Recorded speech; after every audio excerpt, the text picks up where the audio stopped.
அஸ்ஸலாமு அலைக்கும் வரஹ்மத்துல்லாஹி வபரகாத்துஹு. அல்ஹம்துலில்லா. நம்ம இன்னைக்கு என்ன பார்க்க போறோம் தெரியுமா? நம்ம டெய்லியுமே நம்ம சூரத்துல் இஹ்லாஸ் அந்த சூறாவை அடிக்கடி தொழுகையில ஓதுவோம். அதாவது குல் ஹுவல்லாஹு அஹத். இந்த சூறால லம் எலீத் வலம் யூலத் அப்படின்னு சொல்லிட்டு ஒரு ஆயத்து இருக்கு. அதுல ஒரு தஜ்வீத் ரூல்ஸ் இருக்கு. ஓகேங்களா? அது நம்ம என்னன்னு கத்துக்கலாமா? தெரிஞ்சவங்க கமெண்ட்ல சொல்லுங்க, தெரியாதவங்க கத்துப்போம் இன்ஷா அல்லாஹ். லம் எலீத் அந்த தால் இருக்கு பாத்தீங்களா, அந்த தால் கல்கலா அப்படின்ற ஒரு சட்டத்துல நம்ம யூஸ் பண்ணுவோம். கல்கலா அப்படின்னா அசைத்து ஓதுவது, அதாவது அந்த எழுத்தை பவுன்ஸ் ஆக்கி நம்ம சொல்லுவோம். ஓகேங்களா? அந்த கல்கலாவோட எழுத்துக்கள் என்ன அப்படின்னா கஃப் தா பா ஜீம் தால்.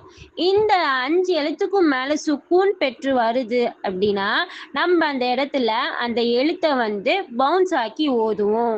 குல்ஹு அல்லாஹு அஹத், அல்லாஹு சமது. அந்த தால் பவுன்ஸ் ஆகும். ஓகேங்களா? இந்த மாதிரி தஜ்வீத்தோட உங்களுக்கு குர்ஆன் ஓதணும்னு ஆசைப்படுறீங்க அப்படின்னா நம்ம ஹையா அகாடமியில ஜாயின் பண்ணுங்க. நான் உங்களுக்கு தஜ்வீத்தோட குர்ஆன் எப்படி ஓதணும்னு சொல்லி தருவேன். இன்ஷா அல்லாஹ். உங்களுக்கு ஜாயின் பண்ணணும் அப்படின்னு நினைச்சீங்கன்னா அந்த ஐடிக்கு மெசேஜ் பண்ணுங்க.